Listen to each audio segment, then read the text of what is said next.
1 Samuel chapter 1.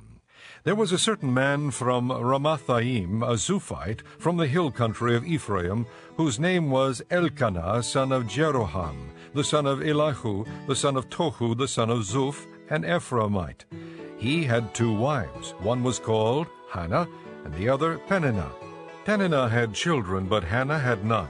Year after year this man went up from his town to worship and sacrifice to the Lord Almighty at Shiloh, where Hophni and Phinehas, the 2 sons of Eli, were priests of the Lord. Whenever the day came for Elkanah to sacrifice, he would give portions of the meat to his wife Peninnah and to all her sons and daughters. But to Hannah he gave a double portion because he loved her, and the Lord had closed her womb. And because the Lord had closed her womb, her rival kept provoking her in order to irritate her. This went on year after year. Whenever Hannah went up to the house of the Lord, her rival provoked her till she wept and would not eat. Elkanah, her husband, would say to her, Hannah, why are you weeping? Why don't you eat? Why are you downhearted? Don't I mean more to you than 10 sons? Once when they had finished eating and drinking in Shiloh, Hannah stood up. Now Eli the priest was sitting on a chair by the doorpost of the Lord's temple. In bitterness of soul, Hannah wept much, and prayed to the Lord, and she made a vow, saying, O Lord Almighty, if you will only look upon your servant's misery and remember me, and not forget your servant, but give her a son, then I will give him to the Lord for all the days of his life, and no razor will ever be used on his head. As she kept on praying to the Lord, Eli observed her mouth. Hannah was praying in her heart, and her lips were moving, but her voice was not heard. Eli thought she was drunk, and said to her, How long will you keep on getting drunk? Get rid of your wine. Not so, my lord. Hannah replied, I am a woman who is deeply troubled. I've not been drinking wine or beer. I was pouring out my soul to the Lord. Do not take your servant for a wicked woman. I've been praying here out of my great anguish and grief. Eli answered, Go in peace, and may the God of Israel grant you what you have asked of him. She said, May your servant find favor in your eyes. Then she went her way and ate something, and her face was no longer downcast. Early the next morning they arose and worshipped before the Lord, and then went back to their home at Ramah. Elkanah lay with Hannah his wife, and the Lord remembered her. So in the course of time Hannah conceived and gave birth to a son. She named him Samuel, saying, Because I asked the Lord for him. When the man Elkanah went up with all his family to offer the annual sacrifice to the Lord, and to fulfill his vow, Hannah did not go. She said to her husband, After the boy is weaned, I will take him and present him before the Lord, and he will live there always. Do what seems best to you. Elkanah, her husband, told her. Stay here until you have weaned him. Only may the Lord make good his word. So the woman stayed at home and nursed her son until she had weaned him. After he was weaned, she took the boy with her, young as he was, along with a 3-year-old bull, an ephah of flour, and a skin of wine, and brought him to the house of the Lord at Shiloh. When they had slaughtered the bull, they brought the boy to Eli, and she said to him, As surely as you live, my lord, I am the woman who stood here beside you, praying to the Lord. I prayed for this child, and the Lord has granted me what I asked of him. So now I give him to the Lord. For his whole life he will be given over to the Lord. And he worshipped the Lord there. Chapter 2. Then Hannah prayed and said, My heart rejoices in the Lord. In the Lord my horn is lifted high. My mouth boasts over my enemies, for I delight in your deliverance. There is no one holy like the Lord. There is no one besides you. There is no rock like our God. Do not keep talking so proudly, or let your mouth speak such arrogance, for the Lord is a God who knows, and by him deeds are weighed. The bows of the warriors are broken, but those who stumbled are armed with strength. Those who were full hire themselves out for food, but those who were hungry hunger no more. She who was barren has borne 7 children, but she who has had many sons pines away. The Lord brings death and makes alive. He brings down to the grave and raises up. The Lord sends poverty and wealth. He humbles and he exalts. He raises the poor from the dust and lifts the needy from the ash heap. He seats them with princes and has them inherit a throne of honor. For the foundations of the earth are the Lord's. Upon them he has set the world. He will guard the feet of his saints, but the wicked will be silenced in darkness. It is not by strength that one prevails. Those who oppose the Lord will be shattered. He will thunder against them from heaven. The Lord will judge the ends of the earth. He will give strength to his king and exalt the horn of his anointed. Then Elkanah went home to Ramah, but the boy ministered before the Lord under Eli the priest. Eli's sons were wicked men. They had no regard for the Lord. Now it was the practice of the priests with the people that whenever anyone offered a sacrifice, and while the meat was being boiled, the servant of the priest would come with a three-pronged fork in his hand. He would plunge it into the pan or kettle or cauldron or pot, and the priest would take for himself whatever the fork brought up.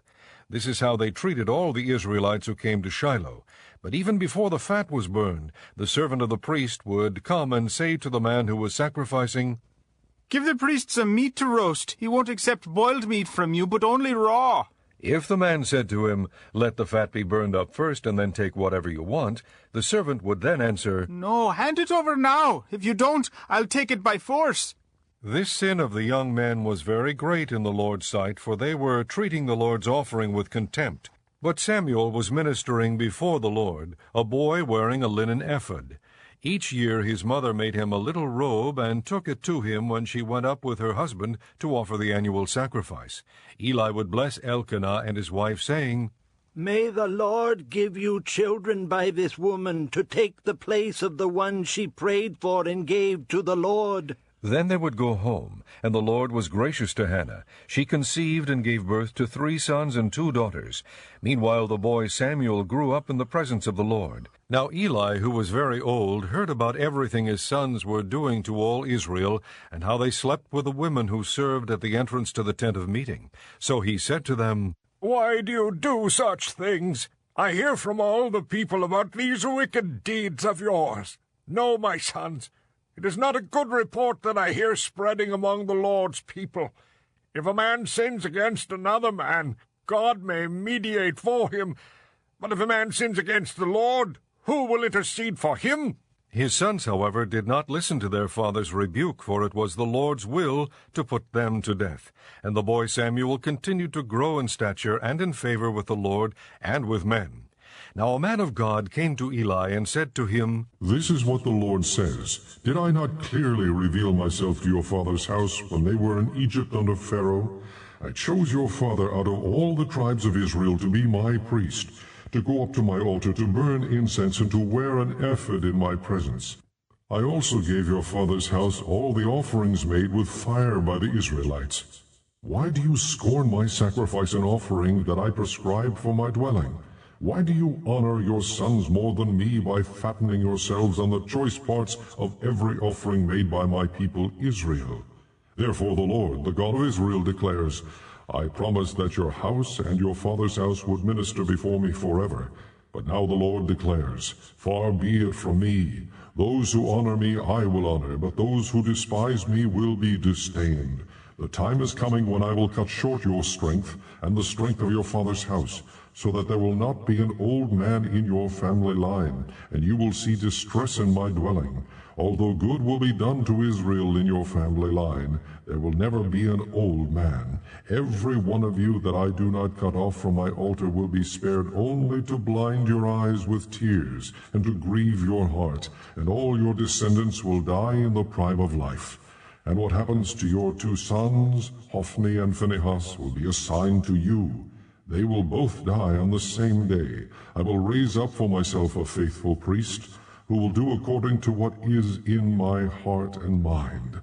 I will firmly establish his house, and he will minister before my anointed one always. Then everyone left in your family line will come and bow down before him for a piece of silver and a crust of bread, and plead, Appoint me to some priestly office, so I can have food to eat. Chapter 3. The boy Samuel ministered before the Lord under Eli. In those days the word of the Lord was rare. There were not many visions. One night Eli, whose eyes were becoming so weak that he could barely see, was lying down in his usual place. The lamp of God had not yet gone out, and Samuel was lying down in the temple of the Lord, where the ark of God was. Then the Lord called to Samuel. Samuel answered, Here I am. And he ran to Eli and said, Here I am. You called me. But Eli said, I did not call. Go back and lie down. So he went and lay down. Again the Lord called, Samuel. And Samuel got up and went to Eli and said, Here I am. You called me. My son, Eli said, I did not call. Go back and lie down. Now Samuel did not yet know the Lord. The word of the Lord had not yet been revealed to him. The Lord called Samuel a third time, and Samuel got up and went to Eli and said, Here I am. You called me. Then Eli realized that the Lord was calling the boy. So Eli told Samuel, Go and lie down. And if he calls you, say, Speak, Lord, for your servant is listening. So Samuel went and lay down in his place. The Lord came and stood there, calling, as at the other times, Samuel, Samuel. Then Samuel said, Speak, for your servant is listening. And the Lord said to Samuel, See, I am about to do something in Israel that will make the ears of everyone who hears of it tingle. At that time I will carry out against Eli everything I spoke against his family, from beginning to end. For I told him that I would judge his family forever, because of the sin he knew about. His sons made themselves contemptible, and he failed to restrain them. Therefore I swore to the house of Eli, the guilt of Eli's house will never be atoned for by sacrifice or offering. Samuel lay down until morning, and then opened the doors of the house of the Lord. He was afraid to tell Eli the vision, but Eli called him and said, Samuel, my son. Samuel answered, Here I am. What was it he said to you? Eli asked, Do not hide it from me. May God deal with you, be it ever so severely, if you hide from me anything he told you. So Samuel told him everything, hiding nothing from him. Then Eli said, He is the Lord. Let him do what is good in his eyes. The Lord was with Samuel as he grew up, and he let none of his words fall to the ground. And all Israel from Dan to Beersheba recognized that Samuel was attested as a prophet of the Lord. The Lord continued to appear at Shiloh, and there he revealed himself to Samuel through his word. Chapter 4. And Samuel's word came to all Israel. Now the Israelites went out to fight against the Philistines. The Israelites camped at Ebenezer, and the Philistines at Aphek. The Philistines deployed their forces to meet Israel, and as the battle spread, Israel was defeated by the Philistines, who killed about 4,000 of them on the battlefield. When the soldiers returned to camp, the elders of Israel asked, Why did the Lord bring defeat upon us today before the Philistines? Let us bring the ark of the Lord's covenant from Shiloh, so that it may go with us and save us from the hand of our enemies. So the people sent men to Shiloh, and they brought back the ark of the covenant of the Lord Almighty, who was enthroned between the cherubim. And Eli's 2 sons, Hophni and Phinehas, were there with the ark of the covenant of God. When the ark of the Lord's covenant came into the camp, all Israel raised such a great shout that the ground shook. Hearing the uproar, the Philistines asked, What's all this shouting in the Hebrew camp? When they learned that the ark of the Lord had come into the camp, the Philistines were afraid. A god has come into the camp. They said, We're in trouble. Nothing like this has happened before. Woe to us! Who will deliver us from the hand of these mighty gods? They are the gods who struck the Egyptians with all kinds of plagues in the desert. Be strong, Philistines, be men, or you will be subject to the Hebrews as they have been to you. Be men and fight! So the Philistines fought, and the Israelites were defeated, and every man fled to his tent. The slaughter was very great. Israel lost 30,000 foot soldiers. The ark of God was captured, and Eli's 2 sons, Hophni and Phinehas, died. That same day a Benjamite ran from the battle line and went to Shiloh, his clothes torn and dust on his head. When he arrived, there was Eli sitting on his chair by the side of the road watching, because his heart feared for the ark of God. When the man entered the town and told what had happened, the whole town sent up a cry. Eli heard the outcry and asked, What is the meaning of this uproar? The man hurried over to Eli, who was 98 years old, and whose eyes were set so that he could not see. He told Eli, I have just come from the battle line. I fled from it this very day. Eli asked, What happened, my son? The man who brought the news replied, Israel fled before the Philistines, and the army has suffered heavy losses. Also your 2 sons, Hophni and Phinehas, are dead, and the ark of God has been captured. When he mentioned the ark of God, Eli fell backward off his chair by the side of the gate. His neck was broken, and he died, for he was an old man and heavy.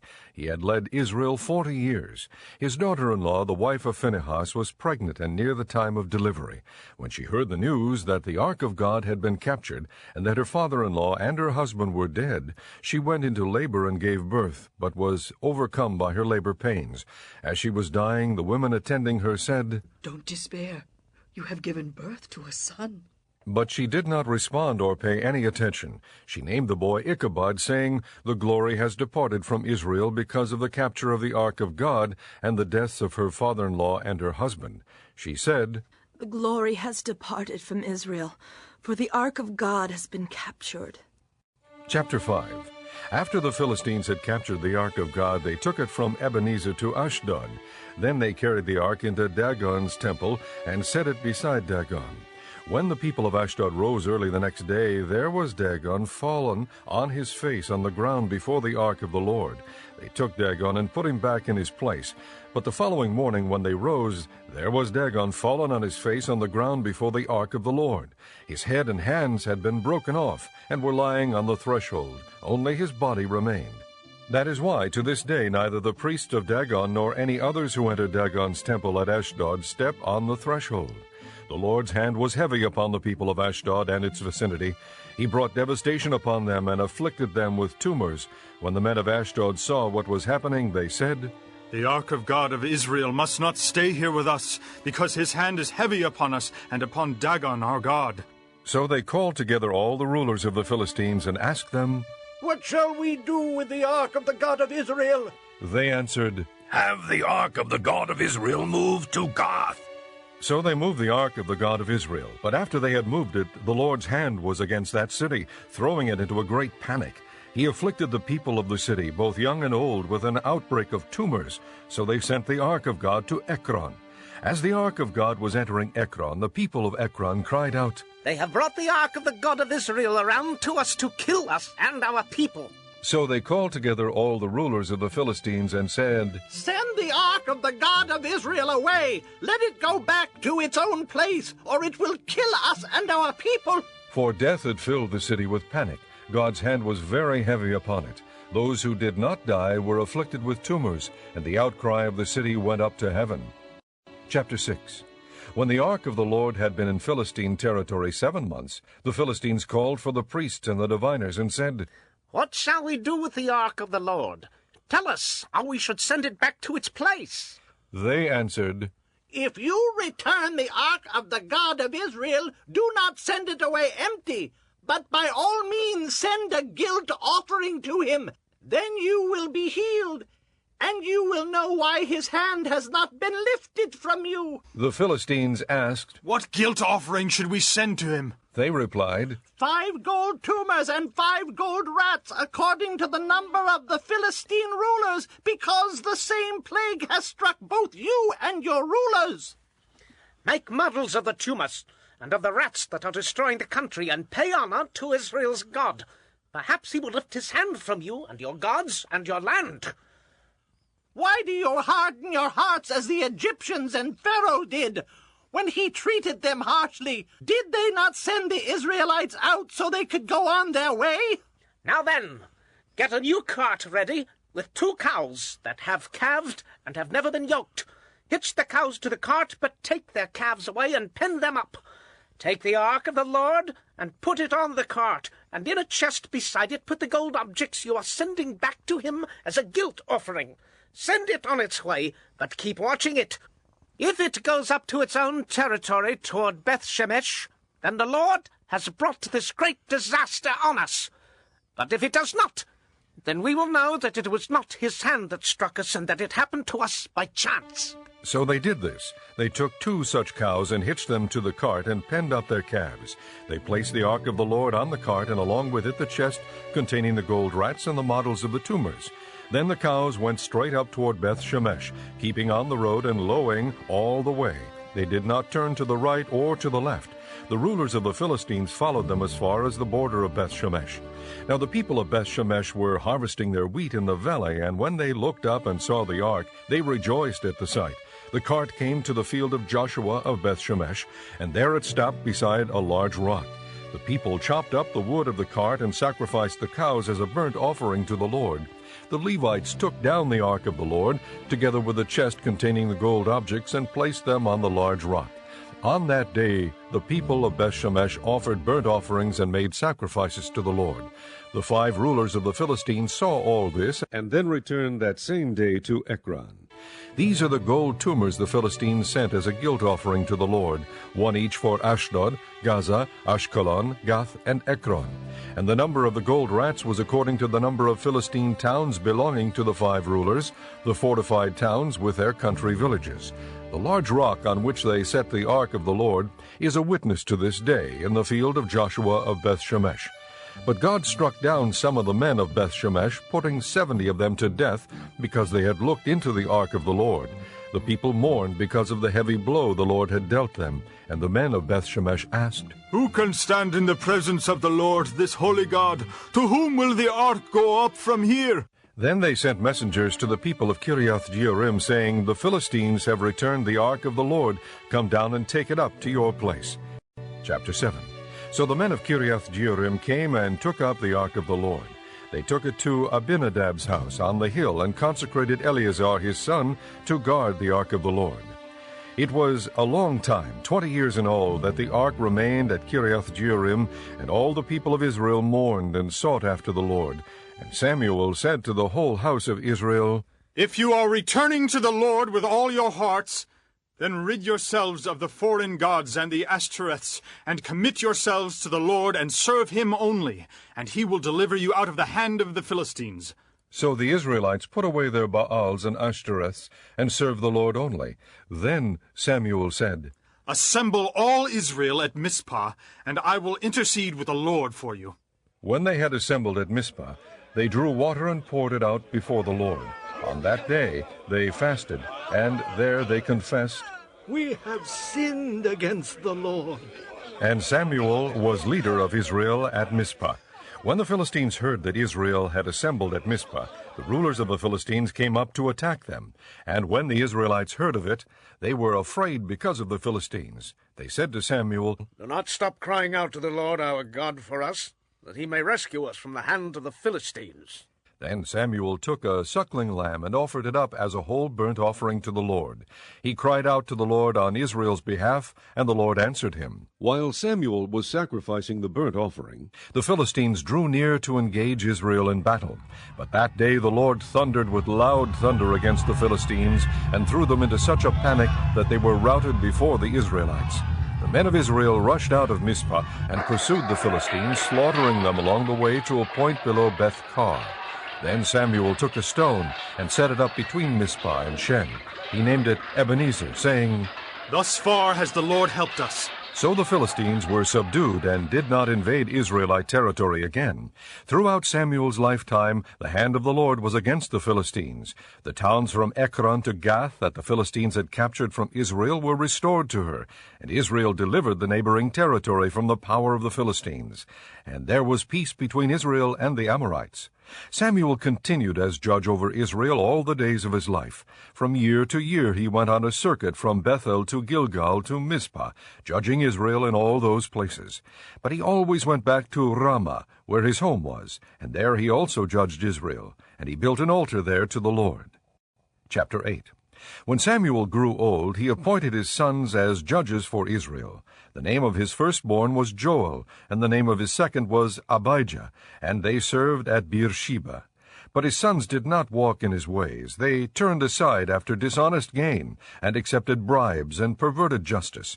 So all the elders of Israel gathered together and came to Samuel at Ramah. They said to him, "You are old, And your sons do not walk in your ways.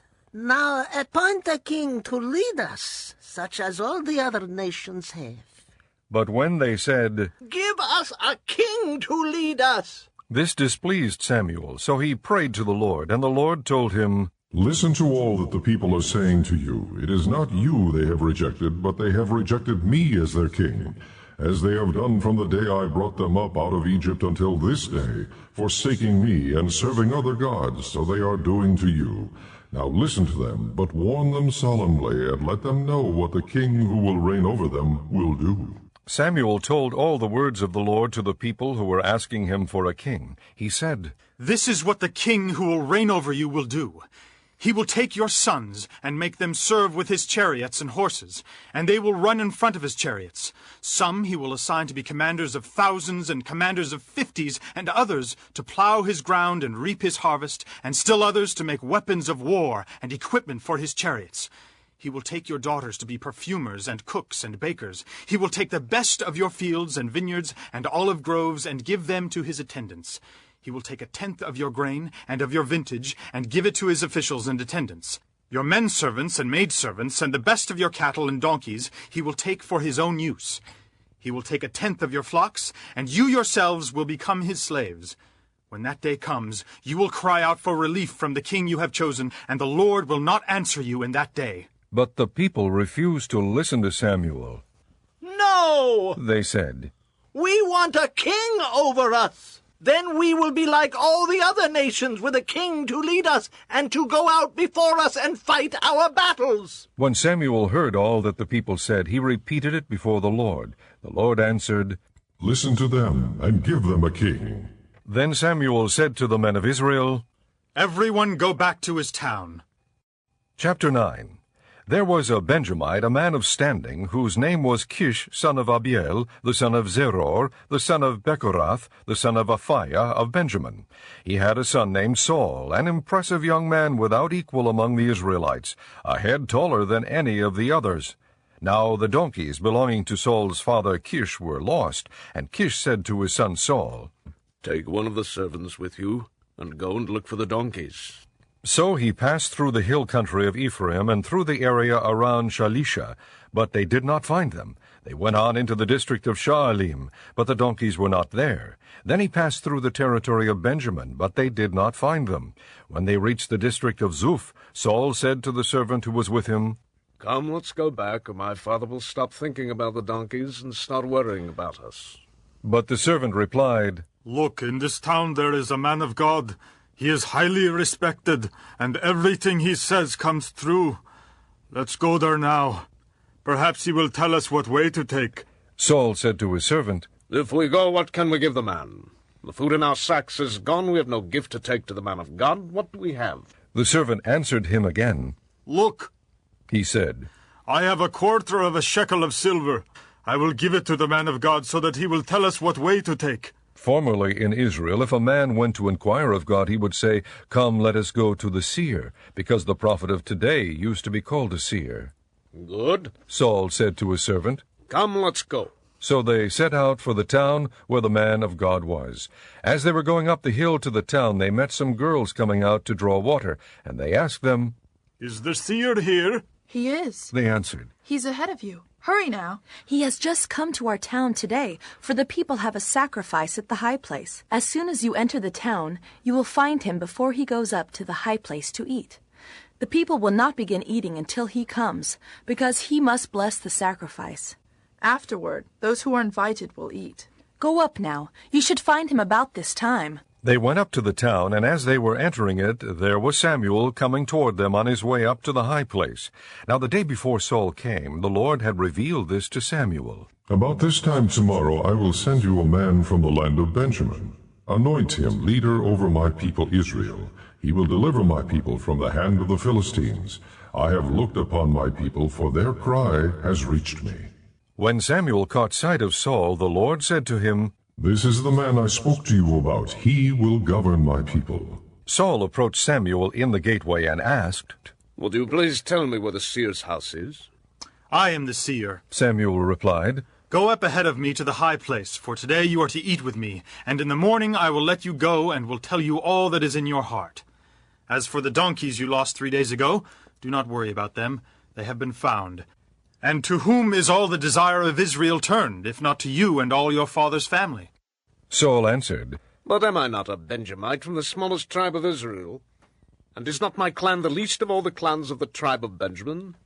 Why do you say such a thing to me? Then Samuel brought Saul and his servant into the hall and seated them at the head of those who were invited, about 30 in number. Samuel said to the cook, Bring the piece of meat I gave you, the one I told you to lay aside.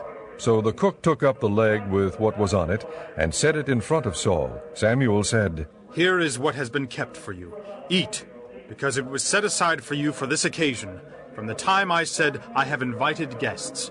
And Saul dined with Samuel that day.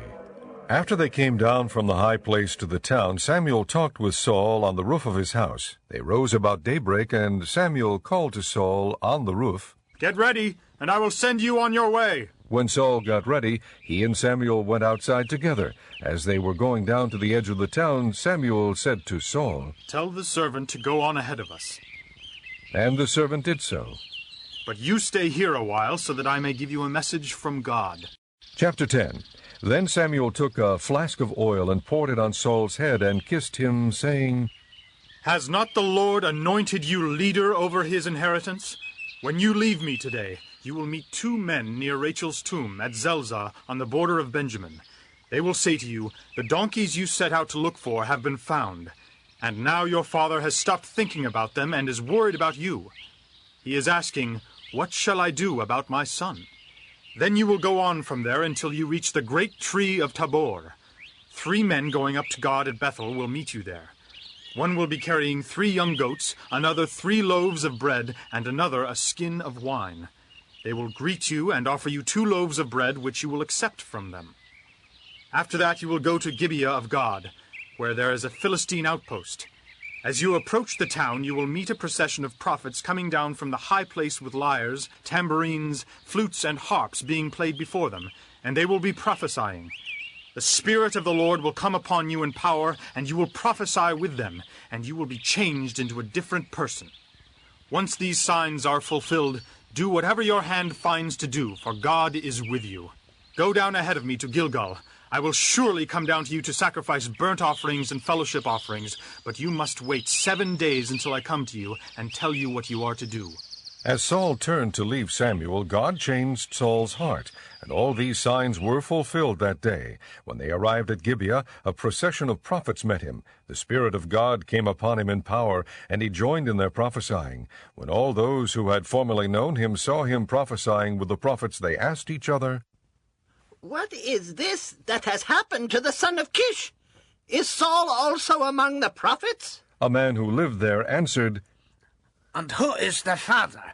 So it became a saying, Is Saul also among the prophets? After Saul stopped prophesying, he went to the high place. Now Saul's uncle asked him and his servant, Where have you been? Looking for the donkeys. He said. But when we saw they were not to be found, we went to Samuel. Saul's uncle said, Tell me what Samuel said to you. Saul replied, He assured us that the donkeys had been found. But he did not tell his uncle what Samuel had said about the kingship. Samuel summoned the people of Israel to the Lord at Mizpah and said to them, This is what the Lord, the God of Israel, says. I brought Israel up out of Egypt, and I delivered you from the power of Egypt and all the kingdoms that oppressed you. But you have now rejected your God, who saves you out of all your calamities and distresses. And you have said, No, set a king over us. So now present yourselves before the Lord by your tribes and clans. When Samuel brought all the tribes of Israel near, the tribe of Benjamin was chosen. Then he brought forward the tribe of Benjamin clan by clan, and Matri's clan was chosen. Finally Saul, son of Kish, was chosen. But when they looked for him, he was not to be found. So they inquired further of the Lord, Has the man come here yet? And the Lord said, Yes, he has hidden himself among the baggage. They ran and brought him out, and as he stood among the people, he was a head taller than any of the others. Samuel said to all the people, Do you see the man the Lord has chosen? There is no one like him among all the people. Then the people shouted, Long live the king! Samuel explained to the people the regulations of the kingship. He wrote them down on a scroll and deposited it before the Lord. Then Samuel dismissed the people, each to his own home. Saul also went to his home in Gibeah, accompanied by valiant men whose hearts God had touched. But some troublemakers said, "How can this fellow save us?" They despised him and brought him no gifts, but Saul kept silent.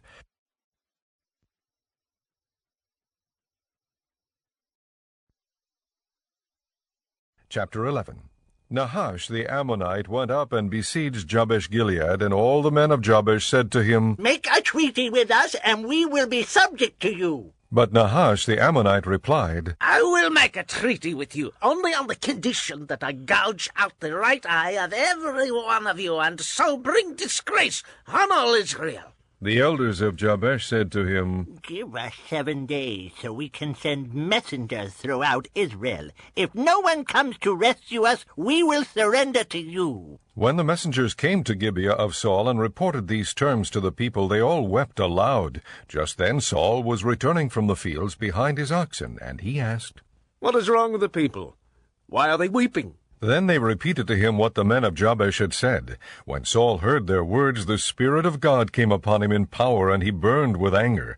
He took a pair of oxen, cut them into pieces, and sent the pieces by messengers throughout Israel, proclaiming, "This is what will be done to the oxen of anyone who does not follow Saul and Samuel." Then the terror of the Lord fell on the people, and they turned out as one man. When Saul mustered them at Bezek, the men of Israel numbered 300,000, and the men of Judah 30,000. They told the messengers who had come, Say to the men of Jabesh-Gilead, by the time the sun is hot tomorrow you will be delivered. When the messengers went and reported this to the men of Jabesh, they were elated. They said to the Ammonites, "Tomorrow we will surrender to you, and you can do to us whatever seems good to you." The next day Saul separated his men into 3 divisions. During the last watch of the night they broke into the camp of the Ammonites and slaughtered them until the heat of the day. Those who survived were scattered, so that no 2 of them were left together.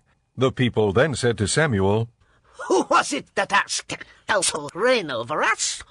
Bring these men to us, and we put them to death." But Saul said, No one shall be put to death today, for this day the Lord has rescued Israel. Then Samuel said to the people, "Come, let us go to Gilgal, and there reaffirm the kingship." So all the people went to Gilgal and confirmed Saul as king in the presence of the Lord. There they sacrificed fellowship offerings before the Lord, and Saul and all the Israelites held a great celebration. Chapter 12. Samuel said to all Israel, I have listened to everything you said to me, and have set a king over you. Now you have a king as your leader. As for me, I am old and gray, and my sons are here with you. I have been your leader from my youth until this day. Here I stand. Testify against me in the presence of the Lord and his anointed. Whose ox have I taken? Whose donkey have I taken? Whom have I cheated? Whom have I oppressed? From whose hand have I accepted a bribe to make me shut my eyes? If I have done any of these, I will make it right. "You have not cheated or oppressed us." They replied. "You have not taken anything from anyone's hand." Samuel said to them, The Lord is witness against you, and also his anointed is witness this day, that you have not found anything in my hand. "He is witness." They said. Then Samuel said to the people, It is the Lord who appointed Moses and Aaron and brought your forefathers up out of Egypt. Now then stand here, because I am going to confront you with evidence before the Lord as to all the righteous acts performed by the Lord for you and your fathers. After Jacob entered Egypt, they cried to the Lord for help, and the Lord sent Moses and Aaron, who brought your forefathers out of Egypt and settled them in this place. But they forgot the Lord their God, so he sold them into the hand of Sisera, the commander of the army of Hazor, and into the hands of the Philistines and the king of Moab, who fought against them. They cried out to the Lord and said, We have sinned, we have forsaken the Lord, and served the Baals and the Ashtoreths. But now deliver us from the hands of our enemies, and we will serve you. Then the Lord sent Jerubbaal, Barak, Jephthah, and Samuel, and he delivered you from the hands of your enemies on every side, so that you lived securely. But when you saw that Nahash, king of the Ammonites, was moving against you, you said to me, No, we want a king to rule over us, even though the Lord your God was your king. Now here is the king you have chosen, the one you asked for. See, the Lord has set a king over you. If you fear the Lord and serve and obey him and do not rebel against his commands, and if both you and the king who reigns over you follow the Lord your God, good. But if you do not obey the Lord, and if you rebel against his commands, his hand will be against you as it was against your fathers. Now then, stand still and see this great thing the Lord is about to do before your eyes. Is it not wheat harvest now? I will call upon the Lord to send thunder and rain, and you will realize what an evil thing you did in the eyes of the Lord when you asked for a king. Then Samuel called upon the Lord, and that same day the Lord sent thunder and rain. So all the people stood in awe of the Lord and of Samuel. The people all said to Samuel, Pray to the Lord your God for your servants, so that we will not die. For we have added to all our other sins the evil of asking for a king. Do not be afraid, Samuel replied. You have done all this evil, yet do not turn away from the Lord, but serve the Lord with all your heart. Do not turn away after useless idols. They can do you no good, nor can they rescue you, because they are useless. For the sake of his great name, the Lord rejected his people, because the Lord was pleased to make you his own. As for me, far be it from me that I should sin against the Lord by failing to pray for you. And I will teach you the way that is good and right. But be sure to fear the Lord and serve him faithfully with all your heart. Consider what great things he has done for you. Yet if you persist in doing evil, both you and your king will be swept away. Chapter 13. Saul was 30 years old, and he came and reigned over Israel 42 years. Saul was 3,000 enemies, 2,000 were with him at Michmash and the country of Bethel, 1,000 with On and Gibeah in Benjamin. The rest of men set back their oaths. Jonathan attacked the Philistine outpost at Gibeah, and the Philistines heard about it. Then Saul had the trumpet blown throughout the land and said, Let the Hebrews hear. So all Israel heard the news. Saul has attacked the Philistine outpost, and now Israel has become a stench to the Philistines. And the people were summoned to join Saul at Gilgal. The Philistines assembled to fight Israel, 3,000 chariots, 6,000 charioteers, and soldiers as numerous as the sand on the shore. One by camp at east of Bethlehem. When the men of Israel saw the situation, and their armies had this, they engaged and kits and locked and hidden stairs. Some Hebrews even was joined to land of God and Gid. All made Gilgal, all the troops with him were in fear. He waited 7 days. God said to Samuel. But Samuel did not come to Gilgal, and Saul's men began to scatter. So he said, Bring me the burnt offering and the fellowship offerings. And Saul offered up burnt offering, just making Samuel arrive, and Saul went out to greet him. Samuel, All the gathering, that you did not come at the set time, and that the Philistines were assembling Michmash. All the Philistines went down against me at Gilgal, and I have not sought the Lord's favor. I've compelled to offer the burnt offering. You acted foolishly, Samuel said. You have not kept the command the Lord your God gave you. If you had, he would have established your kingdom over Israel for all time. But now your kingdom will not endure. The Lord has sought out a man after his own heart and appointed him leader of his people, because you have not kept the Lord's command. Then Samuel left Gilgal and went up to Gibeah in Benjamin, and Saul counted the men who were with him. They numbered about 600. Saul and his son Jonathan and the men with them were staying in Gibeah in Benjamin, while the Philistines camped at Michmash. Raiding parties went out from the Philistine camp in 3 detachments. One turned toward Ophrah in the vicinity of Shual, another toward Beth-horon, and the third toward the borderland overlooking the valley of Zeboim, facing the desert. Not a blacksmith could be found in the whole land of Israel, because the Philistines had said, Otherwise the Hebrews will make swords or spears. So all Israel went down to the Philistines to have their plowshares, mattocks, axes, and sickles sharpened. The price was 2/3 of a shekel for sharpening plowshares and mattocks, and 1/3 of a shekel for sharpening forks and axes, and for repointing goads. So on the day of the battle, not a soldier with Saul and Jonathan had a sword or spear in his hand. Only Saul and his son Jonathan had them. Now a detachment of Philistines had gone out to the pass at Michmash. Chapter 14. One day Jonathan, son of Saul, said to the young man bearing his armor, Come, let's go over to the Philistine outpost on the other side. But he did not tell his father. Saul was staying on the outskirts of Gibeah under a pomegranate tree in Migron. With him about 600 men, among whom was Ahijah, who was wearing an ephod. He was a son of Ichabod's brother Ahitub, son of Phinehas, the son of Eli, the Lord's priest in Shiloh. No one was aware that Jonathan had left. On each side of the pass that Jonathan intended to cross to reach the Philistine outpost was a cliff. One was called Bozez, and the other Senech. One cliff stood to the north toward Michmash, the other to the south toward Geba. Jonathan said to his young armor-bearer, Come, let's go over to the outpost of those uncircumcised fellows. Perhaps the Lord will act in our behalf. Nothing can hinder the Lord from saving, whether by many or by few. Do all that you have in mind, his armor-bearer said. Go ahead. I am with you, heart and soul. Jonathan said, Come then, we will cross over toward the men and let them see us. If they say to us, Wait there until we come to you, we will stay where we are and not go up to them. But if they say, Come up to us, we will climb up, because that will be our sign that the Lord has given them into our hands. So both of them showed themselves to the Philistine outpost. Look, said the Philistines. the Hebrews are crawling out of the holes they were hiding in. The men of the outpost shouted to Jonathan and his armor-bearer, Come up to us, and we'll teach you a lesson. So Jonathan said to his armor-bearer, Climb up after me. The Lord has given them into the hand of Israel. Jonathan climbed up, using his hands and feet, with his armor-bearer right behind him. The Philistines fell before Jonathan, and his armor-bearer followed and killed behind him. In that first attack, Jonathan and his armor-bearer killed some 20 men in an area of about half an acre. Then panic struck the whole army, those in the camp and field and those in the outposts and raiding parties, and the ground shook. It was a panic sent by God. Saul's lookouts at Gibeah in Benjamin saw the army melting away in all directions. Then Saul said to the men who were with him, Muster the forces, and see who has left us. When they did, it was Jonathan and his armor-bearer who were not there. Saul said to Ahijah, Bring the ark of God. At that time it was with the Israelites. While Saul was talking to the priest, the tumult in the Philistine camp increased more and more.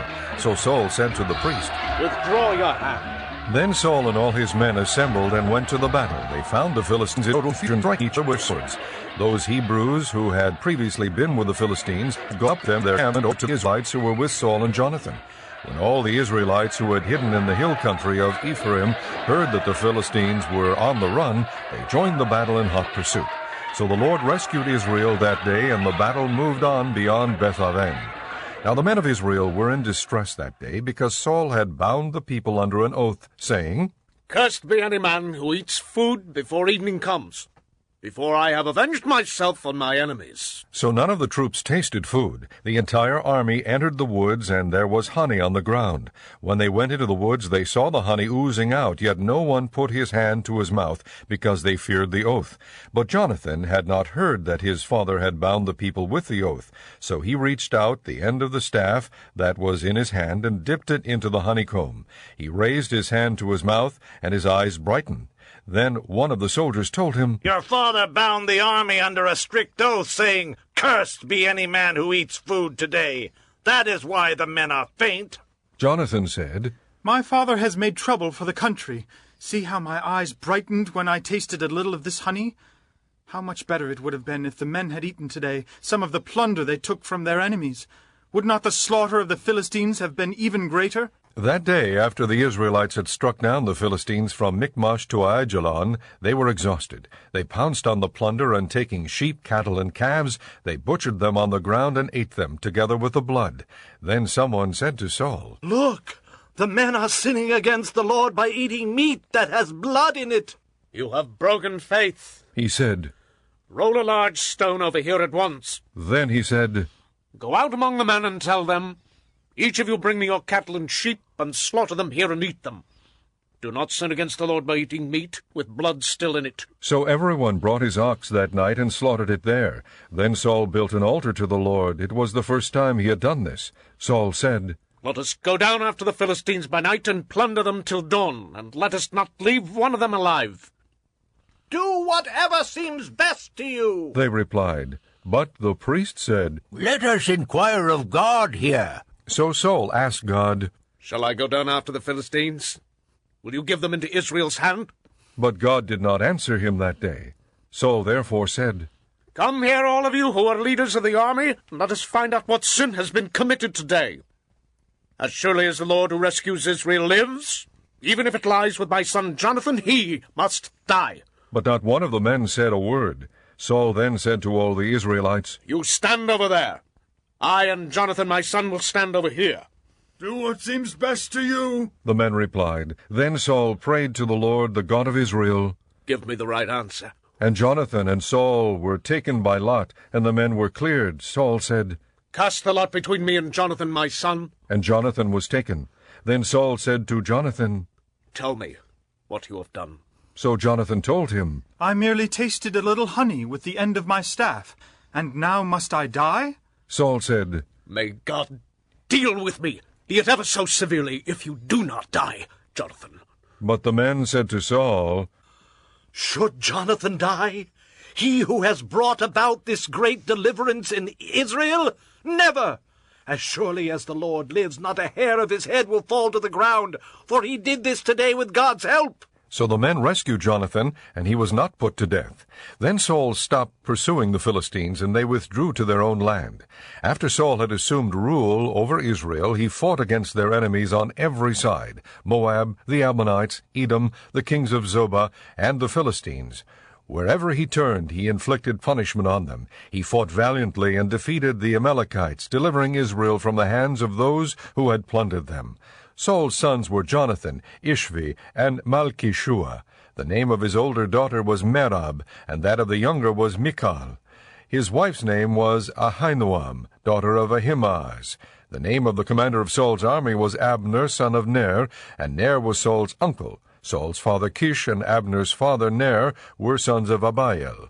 All the days of Saul there was bitter war with the Philistines, and whenever Saul saw a mighty or brave man, he took him into his service.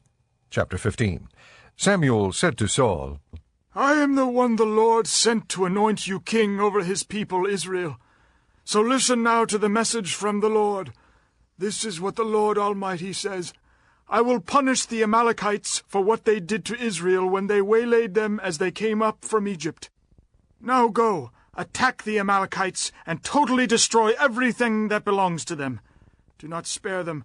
Put to death men and women, children and infants, cattle and sheep, camels and donkeys. So Saul summoned the men and mustered them at Telaim, 200,000 foot soldiers and 10,000 men from Judah. Chapter 15. Samuel said to Saul, I am the one the Lord sent to anoint you king over his people Israel. So listen now to the message from the Lord. This is what the Lord Almighty says. I will punish the Amalekites for what they did to Israel when they waylaid them as they came up from Egypt. Now go, attack the Amalekites, and totally destroy everything that belongs to them. Do not spare them. Put to death men and women, children and infants, cattle and sheep, camels and donkeys. So Saul summoned the men and mustered them at Telaim, 200,000 foot soldiers and 10,000 men from Judah. Saul went to the city of Amalek and set an ambush in the ravine. Then he said to the Kenites, Go away. Leave the Amalekites so that I do not destroy you along with them. For you showed kindness to all the Israelites when they came up out of Egypt. So the Kenites moved away from the Amalekites. Then Saul attacked the Amalekites all the way from Havilah to Shur to the east of Egypt. He took Agag, king of the Amalekites, alive, and all his people he totally destroyed with the sword. But Saul and the army spared Agag and the best of the sheep and cattle, the fat calves and lambs, everything that was good. These they were unwilling to destroy completely, but everything that was despised and weak they totally destroyed. Then the word of the Lord came to Samuel. I am grieved that I have made Saul king, because he has turned away from me and has not carried out my instructions. Samuel was troubled, and he cried out to the Lord all that night. Early in the morning Samuel got up and went to meet Saul, but he was told, Saul has gone to Carmel. There he has set up a monument in his own honor, and has turned and gone on down to Gilgal. When Samuel reached him, Saul said, The Lord bless you. I have carried out the Lord's instructions. But Samuel said, What then is this bleating of sheep in my ears? What is this lowing of cattle that I hear? Saul answered, The soldiers brought them from the Amalekites. They spared the best of the sheep and cattle to sacrifice to the Lord your God, but we totally destroyed the rest. Stop! Samuel said to Saul. Let me tell you what the Lord said to me last night. Tell me. Saul replied. Samuel said, Although you were once small in your own eyes, did you not become the head of the tribes of Israel? The Lord anointed you king over Israel, and he sent you on a mission, saying, Go and completely destroy those wicked people, the Amalekites. Make war on them until you have wiped them out. Why did you not obey the Lord? Why did you pounce on the plunder and do evil in the eyes of the Lord? But I did obey the Lord. Saul said, I went on the mission the Lord assigned me. I completely destroyed the Amalekites and brought back Agag the king. The soldiers took sheep and cattle from the plunder, the best of what was devoted to God, in order to sacrifice them to the Lord your God at Gilgal. But Samuel replied, Does the Lord delight in burnt offerings and sacrifices as much as in obeying the voice of the Lord? To obey is better than sacrifice, and to heed is better than the fat of rams. For rebellion is like the sin of divination, and arrogance like the evil of idolatry. Because you have rejected the word of the Lord, he has rejected you as king. Then Saul said to Samuel, I have sinned. I violated the Lord's command and your instructions. I was afraid of the people, and so I gave in to them. Now, I beg you, forgive my sin and come back with me so that I may worship the Lord. But Samuel said to him, I will not go back with you. You have rejected the word of the Lord, and the Lord has rejected you as king over Israel. As Samuel turned to leave, Saul caught hold of the hem of his robe, and it tore. Samuel said to him, The Lord has torn the kingdom of Israel from you today, and has given it to one of your neighbors, to one better than you. He who is the glory of Israel does not lie or change his mind, for he is not a man that he should change his mind. Saul replied, I have sinned. But please honor me before the elders of my people and before Israel.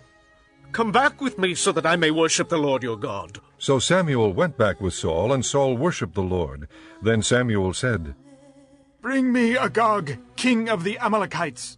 Agag came to him confidently, thinking, Surely the bitterness of death is past. But Samuel said, As your sword has made women childless, so will your mother be childless among women. And Samuel put Agag to death before the Lord at Gilgal. Then Samuel left for Ramah, but Saul went up to his home in Gibeah of Saul.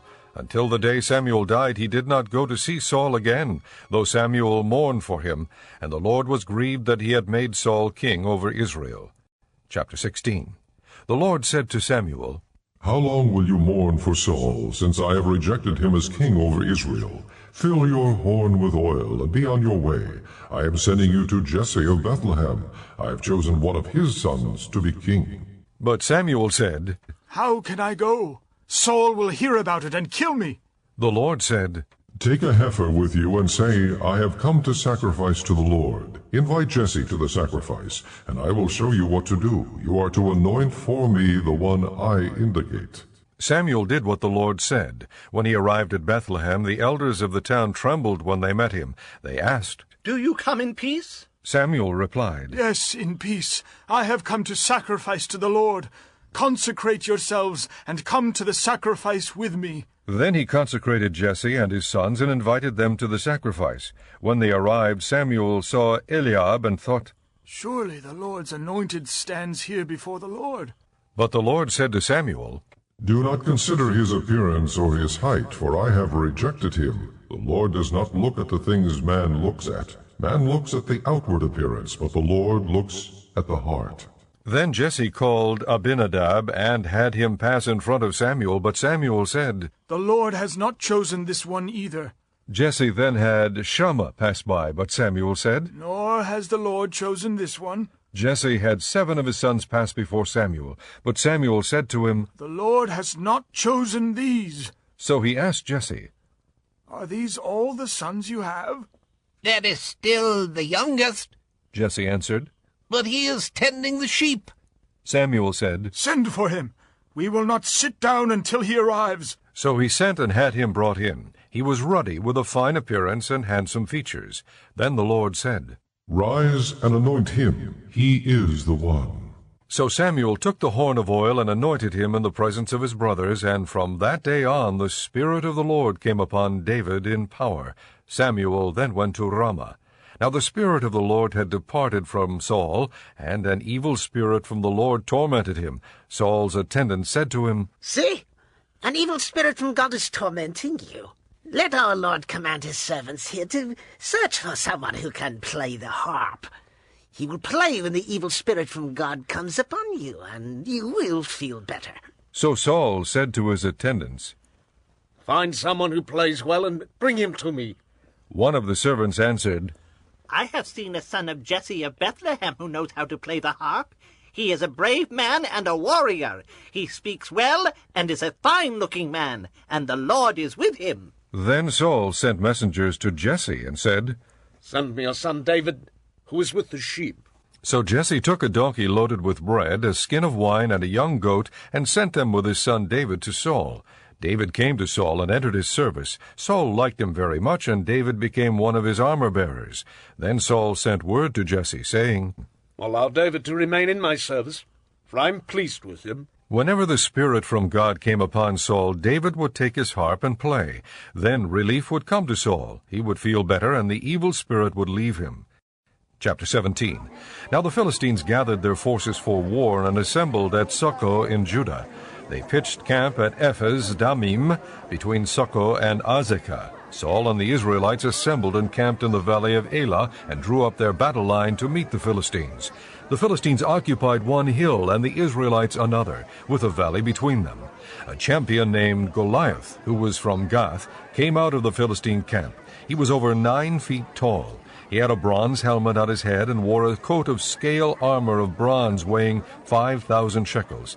On his legs he wore bronze greaves, and a bronze javelin was slung on his back. His spear shaft was like a weaver's rod, and its iron point weighed 600 shekels. His shield-bearer went ahead of him.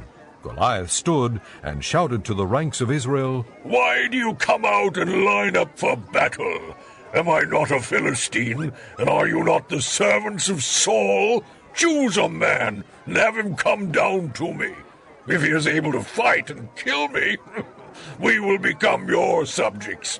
But if I overcome him and kill him, you will become our subjects and serve us. Then the Philistine said, This day I defy the ranks of Israel. Give me a man, and let us fight each other. On hearing the Philistines' words, Saul and all the Israelites were dismayed and terrified. Now David was the son of an Ephrathite named Jesse, who was from Bethlehem in Judah. Jesse had 8 sons, and in Saul's time he was old and well advanced in years. Jesse's 3 oldest sons had followed Saul to the war. The firstborn was Eliab, the second Abinadab, and the third Shammah. David was the youngest.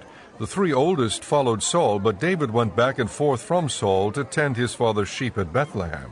For 40 days the Philistine came forward every morning and evening and took his stand. Now Jesse said to his son David, Take this ephah of roasted grain and these 10 loaves of bread for your brothers, and hurry to their camp. Take along these 10 cheeses to the commander of their unit.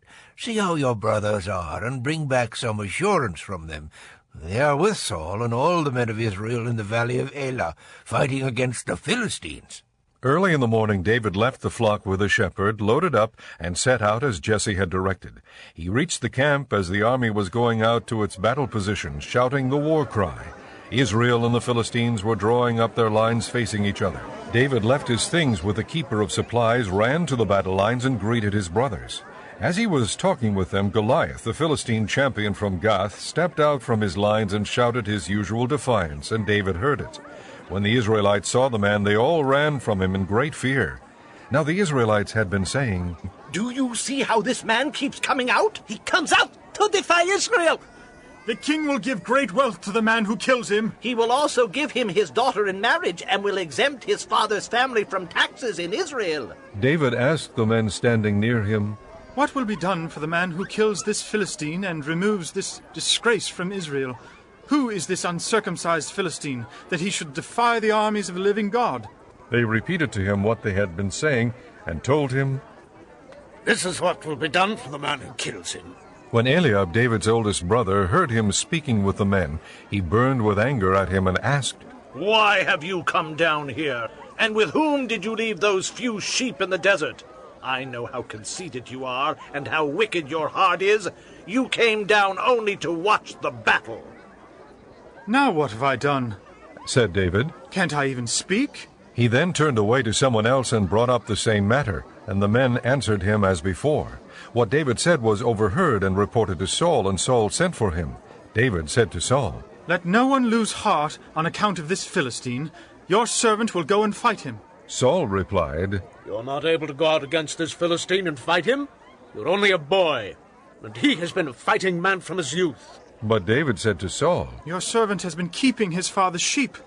When a lion or a bear came and carried off a sheep from the flock, I went after it, struck it, and rescued the sheep from its mouth. When it turned on me, I seized it by its hair, struck it, and killed it. Your servant has killed both the lion and the bear. This uncircumcised Philistine will be like one of them, because he has defied the armies of the living God. The Lord who delivered me from the paw of the lion and the paw of the bear will deliver me from the hand of this Philistine. Saul said to David, Go, and the Lord be with you. Then Saul dressed David in his own tunic. He put a coat of armor on him and a bronze helmet on his head. David fastened on his sword over the tunic and tried walking around because he was not used to them. I cannot go in these, he said to Saul, because I am not used to them. So he took them off. Then he took his staff in his hand, chose 5 smooth stones from the stream, put them in the pouch of his shepherd's bag, and with his sling in his hand approached the Philistine. Meanwhile the Philistine, with his shield-bearer in front of him, kept coming closer to David. He looked David over and saw that he was only a boy, ruddy and handsome, and he despised him. He said to David, Am I a dog that you come at me with sticks? And the Philistine cursed David by his gods. Come here, he said, and I'll give your flesh to the birds of the air and the beasts of the field. David said to the Philistine, You come against me with sword and spear and javelin, but I come against you in the name of the Lord Almighty, the God of the armies of Israel, whom you have defied. This day the Lord will hand you over to me, and I'll strike you down and cut off your head. Today I will give the carcasses of the Philistine army to the birds of the air and the beasts of the earth, and the whole world will know that there is a God in Israel. All those gathered here will know that it is not by sword or spear that the Lord saves, for the battle is the Lord's, and he will give all of you into our hands. As the Philistine moved closer to attack him, David ran quickly toward the battle line to meet him. Reaching into his bag and taking out a stone, he slung it and struck the Philistine on the forehead. The stone sank into his forehead, and he fell face down on the ground. So David triumphed over the Philistine with a sling and a stone. Without a sword in his hand, he struck down the Philistine and killed him. David ran and stood over him. He took hold of the Philistine's sword and drew it from the scabbard. After he killed him, he cut off his head with the sword. When the Philistines saw that their hero was dead, they turned and ran. Then the men of Israel and Judah surged forward with a shout and pursued the Philistines to the entrance of Gath and to the gates of Ekron. Their dead were strewn along the Sha'araim road to Gath and Ekron. When the Israelites returned from chasing the Philistines, they plundered their camp. David took the Philistine's head and brought it to Jerusalem, and he put the Philistine's weapons in his own tent. As Saul watched David going out to meet the Philistine, he said to Abner, commander of the army, Abner, whose son is that young man? Abner replied, As surely as you live, O king, I don't know. The king said, Find out whose son this young man is. As soon as David returned from killing the Philistine, Abner took him and brought him before Saul, with David still holding the Philistine's head. Whose son are you, young man? Saul asked him. David said, I am the son of your servant Jesse of Bethlehem. Chapter 18. After David had finished talking with Saul, Jonathan became one in spirit with David, and he loved him as himself. From that day Saul kept David with him, and did not let him return to his father's house. And Jonathan made a covenant with David because he loved him as himself. Jonathan took off the robe he was wearing and gave it to David, along with his tunic, and even his sword, his bow, and his belt. Whatever Saul sent him to do, David did it so successfully that Saul gave him a high rank in the army. This pleased all the people and Saul's officers as well. When the men were returning home after David had killed the Philistine, the women came out from all the towns of Israel to meet King Saul with singing and dancing, with joyful songs and with tambourines and lutes. As they danced, they sang, Saul has slain his thousands, and David his tens of thousands." Saul was very angry. This refrain galled him. "They have credited David with tens of thousands," he thought, "but me with only thousands. What more can he get but the kingdom?" And from that time on Saul kept a jealous eye on David. The next day an evil spirit from God came forcefully upon Saul. He was prophesying in his house while David was playing the harp, as he usually did. Saul had a spear in his hand, and he hurled it, saying to himself, "I'll pin David to the wall." But David eluded him twice. Saul was afraid of David, because the Lord was with David, but had left Saul. So he sent David away from him and gave him command over 1,000 men, and David led the troops in their campaigns. In everything he did he had great success, because the Lord was with him. When Saul saw how successful he was afraid of him, but all Israel and Judah loved David, because he led them in their campaigns. Saul said to David, "Here is my older daughter, Merab. I will give her to you in marriage. Only serve me bravely and fight the battles of the Lord." For Saul said to himself, "I will not raise a hand against him. Let the Philistines do that." But David said to Saul, "Who am I, and what is my family or my father's clan in Israel, that I should become the king's son-in-law?" So when the time came for Merab, Saul's daughter, to be given to David, she was given in marriage to Adriel of Meholah. Now Saul's daughter Michal was in love with David, and when they told Saul about it, he was pleased. "I will give her to him," he thought, "so that she may be a snare to him, and so that the hand of the Philistines may be against him." So Saul said to David, "Now you have a second opportunity to become my son-in-law." Then Saul ordered his attendants, "Speak to David privately and say, 'Look, the king is pleased with you, and his attendants all like you. Now become his son-in-law.'" They repeated these words to David, but David said, "Do you think it is a small matter to become the king's son-in-law? I'm only a poor man and little known." When Saul's servants told him what David had said, Saul replied, "Say to David, 'The king wants no other price for the bride than 100 Philistine foreskins to take revenge on his enemies.'" Saul's plan was to have David fall by the hands of the Philistines. When the attendants told David these things, he was pleased to become the king's son-in-law. So before the allotted time elapsed, David and his men went out and killed 200 Philistines. He brought their foreskins and presented the full number to the king so that he might become the king's son-in-law. Then Saul gave him his daughter Michal in marriage. When Saul realized that the Lord was with David and that his daughter Michal loved David, Saul became still more afraid of him, and he remained his enemy the rest of his days. The Philistine commanders continued to go out to battle, and as often as they did, David met with more success than the rest of Saul's officers, and his name became well known. Chapter 19. Saul told his son Jonathan and all the attendants to kill David, but Jonathan was very fond of David and warned him, "My father Saul is looking for a chance to kill you. Be on your guard tomorrow morning. Go into hiding and stay there.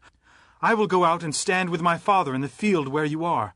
I'll speak to him about you and will tell you what I find out."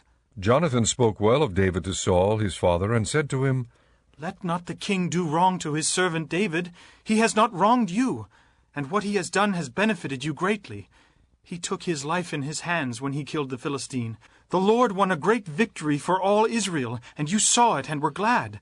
Why then would you do wrong to an innocent man like David by killing him for no reason?" Saul listened to Jonathan and took this oath, "As surely as the Lord lives, David will not be put to death." So Jonathan called David and told him the whole conversation. He brought him to Saul, and David was with Saul as before. Once more war broke out, and David went out and fought the Philistines. He struck them with such force that they fled before him. But an evil spirit from the Lord came upon Saul as he was sitting in his house with his spear in his hand. While David was playing the harp, Saul tried to pin him to the wall with his spear, but David eluded him as Saul drove the spear into the wall. That night David made good his escape. Saul sent men to David's house to watch it and to kill him in the morning. But Michal, David's wife, warned him, "If you don't run for your life tonight, tomorrow you'll be killed." So Michal let David down through a window, and he fled and escaped. Then Michal took an idol and laid it on the bed, covering it with a garment and putting some goat's hair at the head. When Saul sent the men to capture David, Michal said, "He is ill." Then Saul sent the men back to see David and told them, "Bring him up to me in his bed so that I may kill him." But when the men entered, there was the idol in the bed, and at the head was some goat's hair. Saul said to Michal, "Why did you deceive me like this, and send my enemy away so that he escaped?" Michal told him, "He said to me, 'Let me get away. Why should I kill you?' When David had fled and made his escape, he went to Samuel at Ramah and told him all that Saul had done to him. Then he and Samuel went to Naioth and stayed there. Word came to Saul, 'David is in Naioth at Ramah,' so he sent men to capture him. But when they saw a group of prophets prophesying, with Samuel standing there as their leader, the Spirit of God came upon Saul's men, and they also prophesied. Saul was told about it, and he sent more men, and they prophesied too. Saul sent men a third time, and they also prophesied. Finally, he himself left for Ramah and went to the great cistern at Seku, and he asked, 'Where are Samuel and David?' 'Over in Naioth at Ramah,' they said. So Saul went to Naioth at Ramah, but the Spirit of God came even upon him, and he walked along prophesying until he came to Naioth. He stripped off his robes and also prophesied in Samuel's presence. He lay that way all that day and night. This is why people say, 'Is Saul also among the prophets?'" Chapter 20. Then David fled from Naioth at Ramah and went to Jonathan and asked, "What have I done? What is my crime? How have I wronged your father, that he is trying to take my life?" "Never," Jonathan replied. "You are not going to die. Look, my father doesn't do anything, great or small, without confiding in me. Why would he hide this from me? It's not so." But David took an oath and said, "Your father knows very well that I have found favor in your eyes, and he has said to himself, 'Jonathan must not know this, or he will be grieved.' Yet as surely as the Lord lives, and as you live, there is only a step between me and death." Jonathan said to David, "Whatever you want me to do, I'll do for you." So David said, "Look, tomorrow is the new moon festival, and I am supposed to dine with the king. But let me go and hide in the field until the evening of the day after tomorrow. If your father misses me at all, tell him David earnestly asked my permission to hurry to Bethlehem, his hometown, because an annual sacrifice is being made there for his whole clan. If he says, 'Very well,' then your servant is safe. But if he loses his temper, you can be sure that he is determined to harm me. As for you, show kindness to your servant, for you have brought him into a covenant with you before the Lord. If I am guilty, then kill me yourself. Why hand me over to your father?" "Never," Jonathan said. "If I had the least inkling that my father was determined to harm you, wouldn't I tell you?" David asked, "Who will tell me if your father answers you harshly?" "Come," Jonathan said. "let's go out into the field." So they went there together.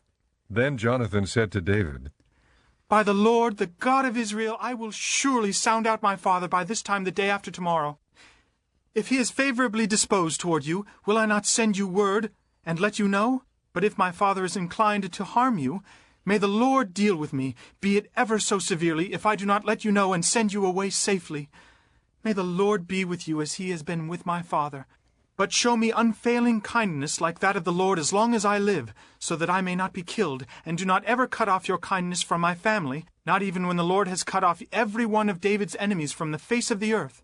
So Jonathan made a covenant with the house of David, saying, "May the Lord call David's enemies to account." And Jonathan had David reaffirm his oath out of love for him, because he loved him as he loved himself. Then Jonathan said to David, "Tomorrow is the new moon festival. You will be missed because your seat will be empty. The day after tomorrow, toward evening, go to the place where you hid when this trouble began, and wait by the stone Ezel.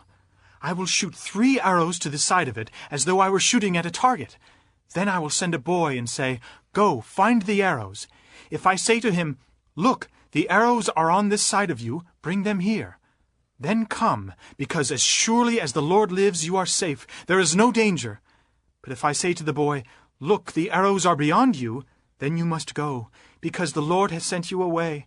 And about the matter you and I discussed, remember, the Lord is witness between you and me forever."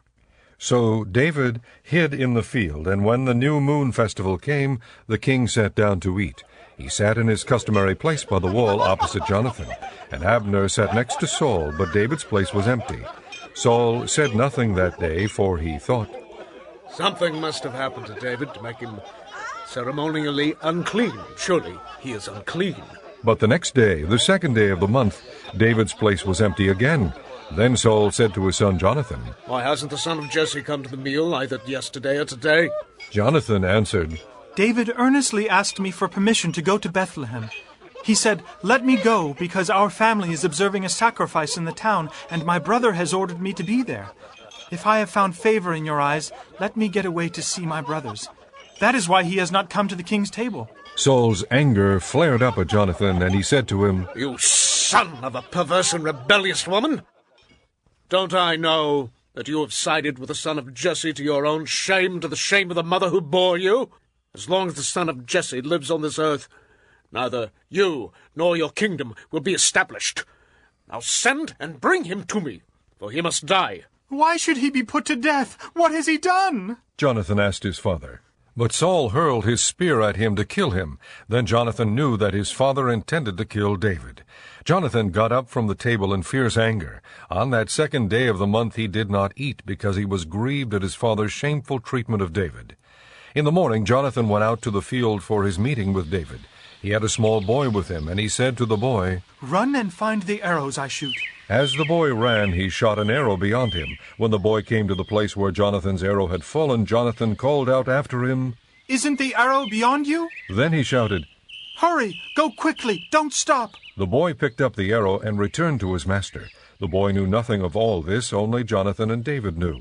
Then Jonathan gave his weapons to the boy and said, Go, carry them back to town. After the boy had gone, David got up from the south side of the stone and bowed down before Jonathan 3 times with his face to the ground. Then they kissed each other and wept together. But David wept the most. Jonathan said to David, Go in peace, for we have sworn friendship with each other in the name of the Lord, saying, The Lord is witness between you and me, and between your descendants and my descendants forever. Then David left, and Jonathan went back to the town. Chapter 21. David went to Nob, to Ahimelech the priest. Ahimelech trembled when he met him, and asked, Why are you alone? Why is no one with you? David answered Ahimelech the priest, The king charged me with a certain matter, and said to me, No one is to know anything about your mission and your instructions. As for my men, I have told them to meet me at a certain place. Now then, what do you have on hand? Give me 5 loaves of bread, or whatever you can find. But the priest answered David, I don't have any ordinary bread on hand. However, there is some consecrated bread here, provided the men have kept themselves from women. David replied, Indeed, women have been kept from us, as usual whenever I set out. The men's things are holy even on missions that are not holy. How much more so today? So the priest gave him the consecrated bread, since there was no bread there except the bread of the presence, that had been removed from before the Lord and replaced by hot bread on the day it was taken away. Now one of Saul's servants was there that day, detained before the Lord. He was Doeg the Edomite, Saul's head shepherd. David asked Ahimelech, Don't you have a spear or a sword here? I haven't brought my sword or any other weapon, because the king's business was urgent. The priest replied, The sword of Goliath the Philistine, whom you killed in the valley of Elah, is here. It is wrapped in a cloth behind the ephod. If you want it, take it. There is no sword here but that one. David said, There is none like it. Give it to me. That day David fled from Saul and went to Achish king of Gath. But the servants of Achish said to him, Isn't this David, the king of the land? Isn't he the one they sing about in their dances? Saul has slain his thousands, and David his tens of thousands? David took these words to heart and was very much afraid of Achish king of Gath. So he pretended to be insane in their presence, and while he was in their hands he acted like a madman, making marks on the doors of the gate and letting saliva run down his beard. Achish said to his servants, Look at that man. He is insane. Why bring him to me? Am I so short of madmen that you have to bring this fellow here to carry on like this in front of me? Must this man come into my house? Chapter 22. David left Gath and escaped to the cave of Adullam. When his brothers and his father's household heard about it, they went down to him there. All those who were in distress or in debt or discontented gathered around him, and he became their leader. About 400 men were with him. From there David went to Mizpah in Moab and said to the king of Moab, Would you let my father and mother come and stay with you until I learn what God will do for me? So he left them with the king of Moab, and they stayed with him as long as David was in the stronghold. But the prophet Gad said to David, Do not stay in the stronghold. Go into the land of Judah. So David left and went to the forest of Hereth.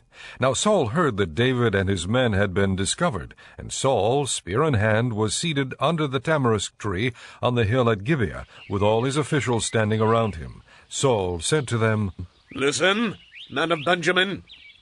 Will the son of Jesse give all of you fields and vineyards? Will he make all of you commanders of thousands and commanders of hundreds? Is that why you have all conspired against me? No one tells me when my son makes a covenant with the son of Jesse. None of you is concerned about me, or tells me that my son has incited my servant to lie in wait for me, as he does today. But Doeg the Edomite, who was standing with Saul's officials, said, I saw the son of Jesse come to Ahimelech, son of Ahitub at Nob. Ahimelech inquired of the Lord for him. He also gave him provisions, and the sword of Goliath the Philistine. Then the king sent for the priest Ahimelech, son of Ahitub, and his father's whole family, who were the priests at Nob, and they all came to the king. Saul said, Listen now, son of Ahitub. Yes, my lord. He answered. Saul said to him, Why have you conspired against me? You and the son of Jesse, giving him bread and a sword, and inquiring of God for him, so that he has rebelled against me, and lies in wait for me, as he does today. Ahimelech answered the king, Who of all your servants is as loyal as David, the king's son-in-law, captain of your bodyguard, and highly respected in your household? Was that day the first time I inquired of God for him? Of course not. Let not the king accuse your servant or any of his father's family, for your servant knows nothing at all about this whole affair. But the king said, You will surely die, Ahimelech, you and your father's whole family. Then the king ordered the guards at his side, Turn and kill the priests of the Lord, because they too have sided with David. They knew he was fleeing, yet they did not tell me. But the king's officials were not willing to raise a hand to strike the priests of the Lord. The king then ordered Doeg, You, turn and strike down the priests. So Doeg the Edomite turned and struck them down. That day he killed 85 men who wore the linen ephod. He also put to the sword Nob, the town of the priests, with its men and women, its children and infants, and its cattle, donkeys, and sheep. But Abiathar, a son of Ahimelech, son of Ahitub, escaped and fled to join David. He told David that Saul had killed the priest of the Lord. Then David said to Abiathar, That day, when Doeg the Edomite was there, I knew he would be sure to tell Saul. I am responsible for the death of your father's whole family. Stay with me, don't be afraid. The man who is seeking your life is seeking mine also. You will be safe with me. Chapter 23. When David was told, Look, the Philistines are fighting against Keilah, and are looting the threshing floors. he inquired of the Lord, saying, Shall I go and attack these Philistines? The Lord answered him, Go, attack the Philistines and save Keilah. But David's men said to him, Here in Judah we are afraid. How much more then if we go to Keilah against the Philistine forces? Once again David inquired of the Lord, and the Lord answered him, Go down to Keilah, for I am going to give the Philistines into your hand. So David and his men went to Keilah, fought the Philistines, and carried off their livestock. He inflicted heavy losses on the Philistines and saved the people of Keilah. Now Abiathar, son of Ahimelech, had brought the ephod down with him when he fled to David at Keilah. Saul was told that David had gone to Keilah, and he said, God has handed him over to me, for David has imprisoned himself by entering a town with gates and bars. And Saul called up all his forces for battle, to go down to Keilah to besiege David and his men. When David learned that Saul was plotting against him, he said to Abiathar the priest, Bring the ephod. David said, O Lord God of Israel, your servant has heard definitely that Saul plans to come to Keilah and destroy the town on account of me. Will the citizens of Keilah surrender me to him? Will Saul come down as your servant has heard? O Lord God of Israel, tell your servant. And the Lord said, He will. Again David asked, Will the citizens of Keilah surrender me and my men to Saul? And the Lord said, They will. So David and his men, about 600 in number, left Keilah and kept moving from place to place. When Saul was told that David had escaped from Keilah, he did not go there. David stayed in the desert strongholds and in the hills of the desert of Ziph. Day after day Saul searched for him, but God did not give David into his hands. While David was at Horesh in the desert of Ziph, he learned that Saul had come out to take his life, and Saul's son Jonathan went to David at Horesh and helped him find strength in God. "Don't be afraid," he said. "My father Saul will not lay a hand on you. You will be king over Israel, and I will be second to you. Even my father Saul knows this." The two of them made a covenant before the Lord. Then Jonathan went home, but David remained at Horesh. The Ziphites went up to Saul at Gibeah and said, "Is not David hiding among us in the strongholds at Horesh, on the hill of Hachilah south of Jeshimon? Now, O king, come down whenever it pleases you to do so, and we will be responsible for handing him over to the king." Saul replied, "The Lord bless you for your concern for me. Go and make further preparation. Find out where David usually goes, and who has seen him there. They tell me he is very crafty. Find out about all the hiding places he uses, and come back to me with definite information. Then I will go with you. If he is in the area, I will track him down among all the clans of Judah." So they set out and went to Ziph ahead of Saul. Now David and his men were in the desert of Maon, in the Arabah south of Jeshimon. Saul and his men began the search, and when David was told about it, he went down to the rock and stayed in the desert of Maon. When Saul heard this, he went into the desert of Maon in pursuit of David. Saul was going along one side of the mountain, and David and his men were on the other side, hurrying to get away from Saul. As Saul and his forces were closing in on David and his men to capture them, a messenger came to Saul, saying, "Come quickly, the Philistines are raiding the land." Then Saul broke off his pursuit of David and went to meet the Philistines. That is why they call this place Selah Hamalekoth. And David went up from there and lived in the strongholds of En-gedi. Chapter 24. After Saul returned from pursuing the Philistines, he was told, "David is in the desert of En-gedi." So Saul took 3,000 chosen men from all Israel and set out to look for David and his men near the crags of the wild goats. He came to the sheep pens along the way. A cave was there, and Saul went in to relieve himself. David and his men were far back in the cave. The men said, "This is the day the Lord spoke of when he said to you, 'I will give your enemy into your hands for you to deal with as you wish.'" Then David crept up unnoticed and cut off a corner of Saul's robe. Afterward David was conscience-stricken for having cut off a corner of his robe. He said to his men, "The Lord forbid that I should do such a thing to my master, the Lord's anointed, or lift my hand against him, for he is the anointed of the Lord." With these words David rebuked his men and did not allow them to attack Saul.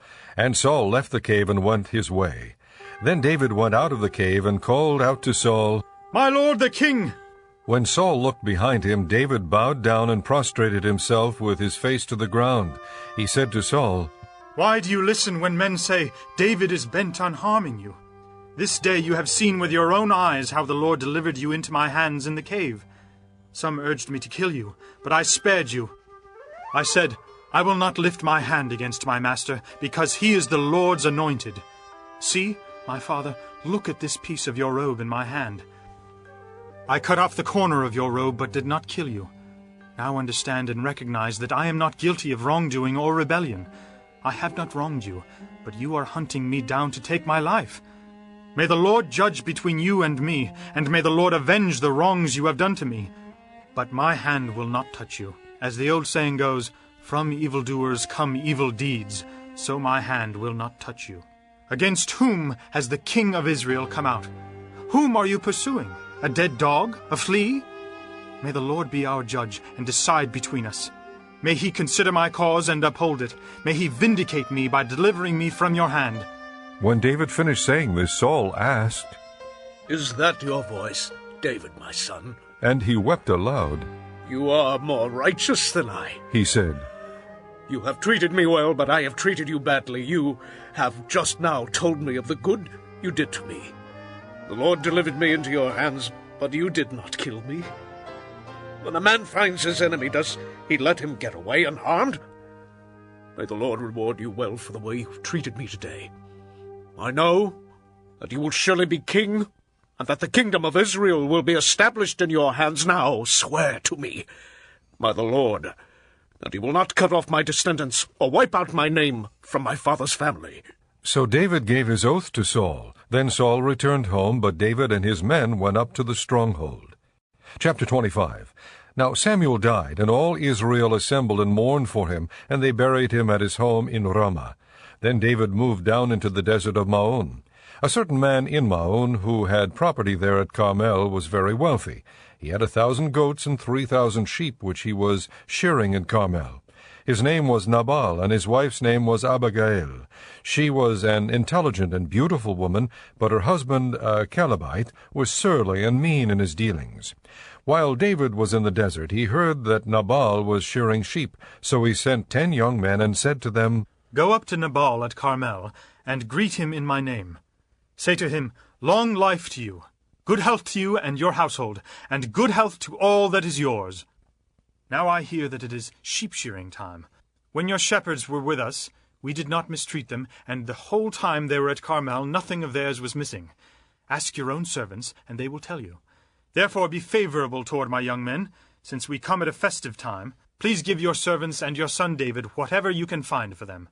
When David's men arrived, they gave Nabal this message in David's name. Then they waited. Nabal answered David's servant, "Who is this David? Who is this son of Jesse? Many servants are breaking away from their masters these days. Why should I take my bread and water and the meat I have slaughtered for my shearers and give it to men coming from who knows where?" David's men turned around and went back. When they arrived, they reported every word. David said to his men, "Put on your swords!" So they put on their swords, and David put on his. About 400 men went up with David, while 200 stayed with the supplies.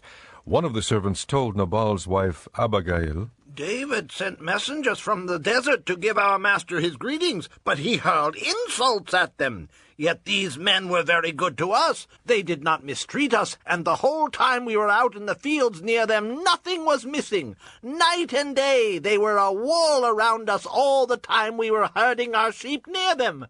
Now think it over and see what you can do, because disaster is hanging over our master and his whole household. He is such a wicked man that no one can talk to him." Abigail lost no time. She took 200 loaves of bread, 2 skins of wine, 5 dressed sheep, 5 seahs of roasted grain, 100 cakes of raisins, and 200 cakes of pressed figs, and loaded them on donkeys. Then she told her servants, "Go on ahead, I'll follow you." But she did not tell her husband Nabal. As she came riding her donkey into a mountain ravine, there were David and his men descending toward her, and she met them. David had just said, "It's been useless, all my watching over this fellow's property in the desert so that nothing of his was missing. He has paid me back evil for good. May God deal with David, be it ever so severely, if by morning I leave alive one male of all who belong to him." When Abigail saw David, she quickly got off her donkey and bowed down before David with her face to the ground. She fell at his feet and said, "My lord, let the blame be on me alone. Please let your servant speak to you. Hear what your servant has to say. May my lord pay no attention to that wicked man Nabal. He is just like his name. His name is Fool, and folly goes with him. But as for me, your servant, I did not see the men my master sent. Now since the Lord has kept you, my master, from bloodshed and from avenging yourself with your own hands, as surely as the Lord lives and as you live, may your enemies and all who intend to harm my master be like Nabal. And let this gift, which your servant has brought to my master, be given to the men who follow you. Please forgive your servant's offense, for the Lord will certainly make a lasting dynasty for my master, because he fights the Lord's battles. Let no wrongdoing be found in you as long as you live. Even though someone is pursuing you to take your life, the life of my master will be bound securely in the bundle of the living by the Lord your God. But the lives of your enemies he will hurl away as from the pocket of a sling. When the Lord has done for my master every good thing he promised concerning him, and has appointed him leader over Israel, my master will not have on his conscience the staggering burden of needless bloodshed, or of having avenged himself. And when the Lord has brought my master success, remember your servant." David said to Abigail, "Praise be to the Lord, the God of Israel, who has sent you today to meet me. May you be blessed for your good judgment and for keeping me from bloodshed this day and from avenging myself with my own hands. Otherwise, as surely as the Lord, the God of Israel, lives, who has kept me from harming you, If you had not come quickly to meet me, not one male belonging to Nabal would have been left alive by daybreak." Then David accepted from her hand what she had brought him, and said, "Go home in peace. I have heard your words and granted your request." When Abigail went to Nabal, he was in the house holding a banquet like that of a king. He was in high spirits and very drunk, so she told him nothing until daybreak. Then in the morning, when Nabal was sober, his wife told him all these things, and his heart failed him, and he became like a stone. About 10 days later the Lord struck Nabal, and he died. When David heard that Nabal was dead, he said, "Praise be to the Lord, who has upheld my cause against Nabal for treating me with contempt. He has kept his servant from doing wrong, and has brought Nabal's wrongdoing down on his own head." Then David sent word to Abigail, asking her to become his wife. His servants went to Carmel and said to Abigail, "David has sent us to you to take you to become his wife." She bowed down with her face to the ground and said, "Here is your maidservant, ready to serve you and wash the feet of my master's servants." Abigail quickly got on a donkey, and, attended by her 5 maids, went with David's messengers and became his wife. David had also married Ahinoam of Jezreel, and they both were wives. But Saul had given his daughter Michal, David's wife, to Paltiel, son of Laish, who was from Galim. Chapter 26. The Ziphites went to Saul at Gibeah and said, "Is not David hiding on the hill of Hakilah, which faces Jeshimon?" So Saul went down to the desert of Ziph with his 3,000 chosen men of Israel to search there for David. Saul made his camp beside the road on the hill of Hakilah facing Jeshimon, but David stayed in the desert. When he saw that Saul had followed him there, he sent out scouts and learned that Saul had definitely arrived. Then David set out and went to the place where Saul had camped. He saw where Saul and Abner, son of Ner, the commander of the army, had lain down. Saul was lying inside the camp, with the army encamped around him. David then asked Ahimelech the Hittite and Abishai, son of Zeruiah, Joab's brother, "Who will go down into the camp with me to Saul?" "I'll go with you," said Abishai. So David and Abishai went to the army by night, and there was Saul lying asleep inside the camp with his spear stuck in the ground near his head. Abner and the soldiers were lying around him. Abishai said to David, "Today God has delivered your enemy into your hands. Now let me pin him to the ground with one thrust of my spear. I won't strike him twice." But David said to Abishai, "Don't destroy him. Who can lay a hand on the Lord's anointed and be guiltless? As surely as the Lord lives," he said, "the Lord himself will strike him. Either his time will come and he will die, or he will go into battle and perish. But the Lord forbid that I should lay a hand on the Lord's anointed. Now get the spear and water jug that are near his head, and let's go." So David took the spear and water jug near Saul's head, and they left. No one saw or knew about it, nor did anyone wake up. They were all sleeping because the Lord had put them into a deep sleep. Then David crossed over to the other side and stood on top of the hill some distance away. There was a wide space between them. He called out to the army and to Abner, son of Ner, "Aren't you going to answer me, Abner?" Abner replied, "Who are you who calls to the king?" David said, "You're a man, aren't you? And who is like you in Israel? Why didn't you guard your lord the king? Someone came to destroy your lord the king. What you have done is not good. As surely as the Lord lives, you and your men deserve to die, because you did not guard your master the Lord's anointed. Look around you. Where are the king's spear and water jug that were near his head?" Saul recognized David's voice and said, "Is that your voice, David, my son?" David replied, "Yes, it is, my lord the king." And he added, "Why is my lord pursuing his servant? What have I done, and what wrong am I guilty of? Now let my lord the king listen to his servant's words. If the Lord has incited you against me, then may he accept an offering. If, however, men have done it, may they be cursed before the Lord. They have now driven me from my share in the Lord's inheritance, and have said, 'Go serve other gods.' Now do not let my blood fall to the ground far from the presence of the Lord. The king of Israel has come out to look for a flea, as one hunts a partridge in the mountains." Then Saul said, "I have sinned. Come back, David, my son. Because you considered my life precious today, I will not try to harm you again. Surely I have acted like a fool, and have erred greatly." "Here is the king's spear," David answered. "Let one of your young men come over and get it. The Lord rewards every man for his righteousness and faithfulness. The Lord delivered you into my hands today, but I would not lay a hand on the Lord's anointed. As surely as I valued your life today, so may the Lord value my life and deliver me from all trouble." Then Saul said to David, "May you be blessed, my son David. You will do great things and surely triumph." So David went on his way, and Saul returned home. Chapter 27. But David thought to himself, "One of these days I will be destroyed by the hand of Saul. The best thing I can do is to escape to the land of the Philistines. Then Saul will give up searching for me anywhere in Israel, and I will slip out of his hand." So David and the 600 men with him left and went over to Achish son of Maoch, king of Gath. David and his men settled in Gath with Achish. Each man had his family with him, and David had his 2 wives, Abinoam of Jezreel, and Abigail of Carmel, the widow of Nabal. When Saul was told that David had fled to Gath, he no longer searched for him. Then David said to Achish, "If I have found favor in your eyes, let a place be assigned to me in one of the country towns, that I may live there. Why should your servant live in the royal city with you?" So on that day Achish gave him Ziklag, and it has belonged to the kings of Judah ever since. David lived in Philistine territory 1 year and 4 months. Now David and his men went up and raided the Geshurites, the Girzites, and the Amalekites. From ancient times these peoples had lived in the land extending to Shur and Egypt. Whenever David attacked an area, he did not leave a man or woman alive, but took sheep and cattle, donkeys and camels and clothes. Then he returned to Achish.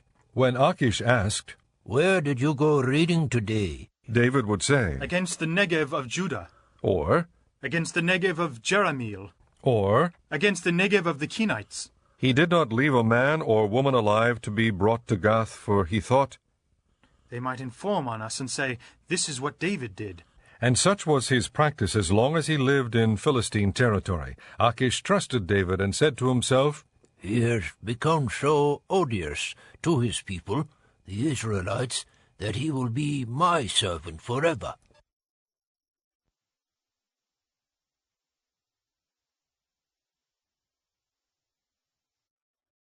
Chapter 28. In those days the Philistines gathered their forces to fight against Israel. Achish said to David, "You must understand that you and your men will accompany me in the army." David said, "Then you will see for yourself what your servant can do." Achish replied, "Very well, I will make you my bodyguard for life." Now Samuel was dead, and all Israel had mourned for him and buried him in his own town of Ramah. Saul had expelled the mediums and spiritists from the land. The Philistines assembled and came and set up camp at Shunem, while Saul gathered all the Israelites and set up camp at Gilboa. When Saul saw the Philistine army, he was afraid. Terror filled his heart. He inquired of the Lord, but the Lord did not answer him by dreams or Urim or prophets. Saul then said to his attendants, "Find me a woman who is a medium, so I may go and inquire of her." "There is one in Endor," they said. So Saul disguised himself, putting on other clothes, and at night he and 2 men went to the woman. "Consult a spirit for me," he said, "and bring up for me the one I name." But the woman said to him, "Surely you know what Saul has done. He has cut off the mediums and spiritists from the land. Why have you set a trap for my life to bring about my death?" Saul swore to her by the Lord, "As surely as the Lord lives, you will not be punished for this." Then the woman asked, "Whom shall I bring up for you?" "Bring up Samuel," he said. When the woman saw Samuel, she cried out at the top of her voice and said to Saul, "Why have you deceived me? You are Saul." The king said to her, "Don't be afraid. What do you see?" The woman said, "I see a spirit coming up out of the ground." "What does he look like?" he asked. "An old man wearing a robe is coming up," she said. Then Saul knew it was Samuel, and he bowed down and prostrated himself with his face to the ground. Samuel said to Saul, "Why have you disturbed me by bringing me up?" "I am in great distress," Saul said. "The Philistines are fighting against me, and God has turned away from me. He no longer answers me, either by prophets or by dreams. So I have called on you to tell me what to do." Samuel said, "Why do you consult me, now that the Lord has turned away from you and become your enemy? The Lord has done what he predicted through me. The Lord has torn the kingdom out of your hands and given it to one of your neighbors, to David. Because you did not obey the Lord or carry out his fierce wrath against the Amalekites, the Lord has done this to you today. The Lord will hand over both Israel and you to the Philistines, and tomorrow you and your sons will be with me. The Lord will also hand over the army of Israel to the Philistines."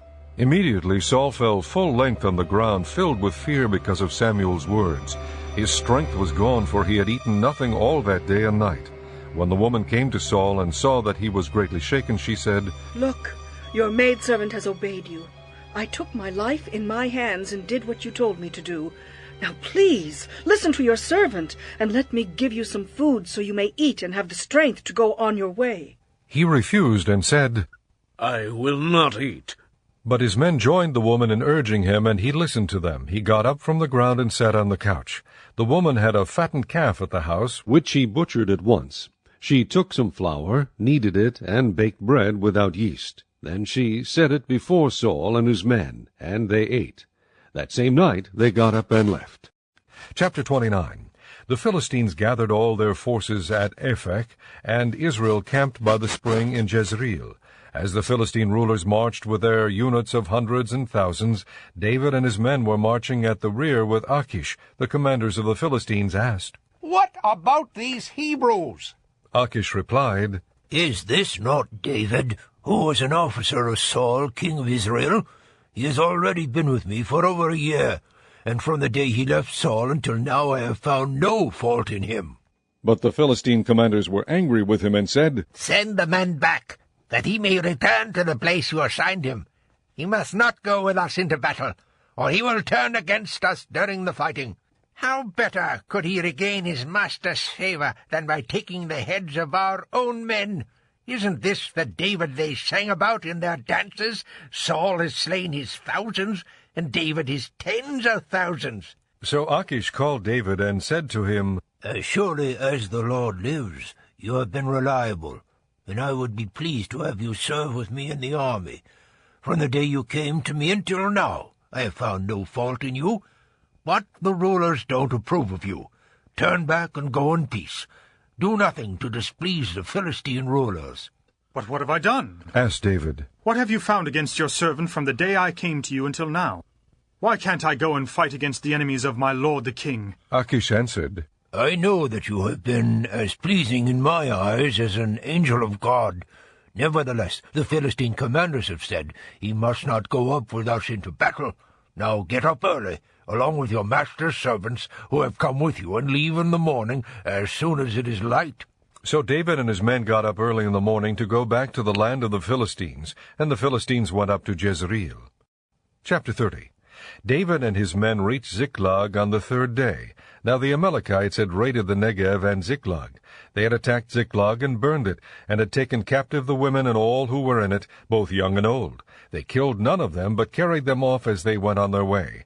When David and his men came to Ziklag, they found it destroyed by fire, and their wives and sons and daughters taken captive. So David and his men wept aloud until they had no strength left to weep. David's 2 wives had been captured, Ahinoam of Jezreel and Abigail, the widow of Nabal of Carmel. David was greatly distressed because the men were talking of stoning him. Each one was bitter in spirit because of his sons and daughters. But David found strength in the Lord his God. Then David said to Abiathar the priest, the son of Ahimelech, "Bring me the ephod." Abiathar brought it to him, and David inquired of the Lord, "Shall I pursue this raiding party? Will I overtake them?" Pursue them. He answered, You will certainly overtake them and succeed in the rescue. David and the 600 men with him came to the Besor ravine, where some stayed behind, for 200 men were too exhausted to cross the ravine. But David and 400 men continued the pursuit. They found an Egyptian in a field and brought him to David. They gave him water to drink and food to eat, part of a cake of pressed figs and 2 cakes of raisins. He ate and was revived, for he had not eaten any food or drunk any water for 3 days and 3 nights. David asked him, "To whom do you belong, and where do you come from?" He said, "I am an Egyptian, the slave of an Amalekite. My master abandoned me when I became ill 3 days ago. We raided the Negev of the Kerethites, and the territory belonging to Judah, and the Negev of Caleb, and we burned Ziklag." David asked him, "Can you lead me down to this raiding party?" He answered, "Swear to me before God." that you will not kill me or hand me over to my master, and I will take you down to them. He led David down, and there they were scattered over the countryside, eating, drinking, and reveling because of the great amount of plunder they had taken from the land of the Philistines and from Judah. David fought them from dusk until the evening of the next day, and none of them got away, except 400 young men who rode off on camels and fled. David recovered everything the Amalekites had taken, including his 2 wives. Nothing was missing, young or old, boy or girl, plunder or anything else they had taken. David brought everything back. He took all the flocks and herds, and his men drove them ahead of the other livestock, saying, "This is David's plunder." Then David came to the 200 men who had been too exhausted to follow him, and who were left behind at the Bezor ravine. They came out to meet David and the people with him. As David and his men approached, he greeted them. But all the evil men and troublemakers among David's followers said, "Because they did not go out with us, we will not share with them the plunder we recovered." However, each man may take his wife and children and go. David replied, "No, my brothers, you must not do that with what the Lord has given us. He has protected us and handed over to us the forces that came against us. Who will listen to what you say? The share of the man who stayed with the supplies is to be the same as that of him who went down to the battle. All will share alike." David made this a statute and ordinance for Israel from that day to this. When David arrived in Ziklag, he sent some of the plunder to the elders of Judah, who were his friends, saying, "Here is a present for you from the plunder of the Lord's enemies." He sent it to those who were in Bethel, Ramoth Negev, and Jatir, to those in Aroer, Siphmoth, Eshtemoa, and Rakal, to those in the towns of the Jerahmeelites and the Kenites, to those in Hormah, Borashan, Athak, and Hebron, and to those in all the other places where David and his men had roamed. Chapter 31. Now the Philistines fought against Israel. The Israelites fled before them, and many fell slain on Mount Gilboa. The Philistines pressed hard after Saul and his sons, and they killed his sons Jonathan, Abinadab, and Malchishua. The fighting grew fierce around Saul, and when the archers overtook him, they wounded him critically. Saul said to his armor-bearer, "Draw your sword, and run me through, or these uncircumcised fellows will come and run me through and abuse me." But his armor-bearer was terrified and would not do it. So Saul took his own sword and fell on it. When the armor-bearer saw that Saul was dead, he too fell on his sword and died with him. So Saul and his 3 sons and his armor-bearer and all his men died together that same day. When the Israelites along the valley and those across the Jordan saw that the Israelite army had fled and that Saul and his sons had died, they abandoned their towns and fled, and the Philistines came and occupied them. The next day when the Philistines came to strip the dead, they found Saul and his 3 sons fallen on Mount Gilboa. They cut off his head and stripped off his armor, and they sent messengers throughout the land of the Philistines to proclaim the news in the temple of their idols and among their people. They put his armor in the temple of the Ashtoreths, and fastened his body to the wall of Bethshan. When the people of Jabesh-Gilead heard of what the Philistines had done to Saul, all their valiant men journeyed through the night to Bethshan. They took down the bodies of Saul and his sons from the wall of Bethshan and went to Jabesh, where they burned them. Then they took their bones and buried them under a tamarisk tree at Jabesh, and they fasted 7 days.